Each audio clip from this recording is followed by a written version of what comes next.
अस्सलाम वालेकुम दोस्तों, नई वीडियो में खुश आमदीद।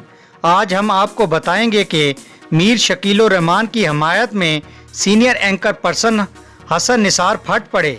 हसन निसार की जानिब से हुकूमत पर ताबड़तोड़ हमले। खबर की तफसील जानने से पहले आप हमारे चैनल न्यूज़ हेड को लाइक, शेयर और सब्सक्राइब कर लें। दोस्तों, मारूफ सहाफ़ी और सीनियर तज़कियाकार हसन निसार ने कहा कि कसम खाता हूं कि मीर शकील रहमान ने इमरान खान की हमायत से कभी मना नहीं किया और ना ही कभी उन्होंने कुछ कहा है और ना ही कभी शिकवा किया है। इन ख्यालात का इजहार उन्होंने निजी टीवी प्रोग्राम में गुफ्तगू करते हुए कहा।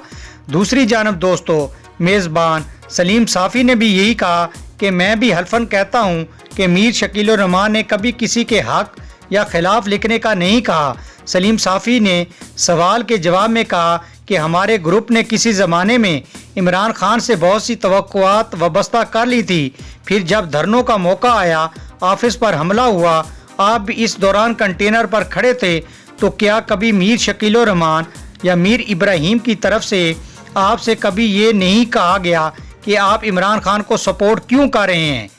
के जवाब में हसन निसार ने भी कहा कि मैं कभी कसम नहीं खाता, आप अगर कहें तो कसम खा कर कह देता हूँ। एक बार फिर इशारतन भी मैंने कहा कि हल्फन कहता हूँ, कभी किसी तरह का मना नहीं किया। 2-3 बार ज़ाती मुलाकातें हुई। मीर शकील से 2-2.5 साल पहले वालदा का इंतकाल हुआ, इस पर इनसे मुलाकात हुई। उन्होंने कभी कुछ नहीं कहा, ना उन्होंने कभी शिकवा किया और ना ही कभी मना और नाराज़गी का इजहार किया। सलीम साफ़ी ने भी कहा, मैं भी हल्फन कह रहा हूँ कि कभी मीर शकील रहमान ने इस हवाले से कि इसके हक में लिखो या इसके खिलाफ लिखो या ये काम करो या वो करो, कभी उन्होंने मुझे हदायत नहीं दी। यकीनन नाजरीन, आपको मीर शकील रहमान के ही हमायत के हवाले से senior anchor person Hasan Nisar के बारे में लेटेस्ट अपडेट पसंद आई होगी। मिलते हैं नई वीडियो में, तब तक अल्लाह हाफिज़।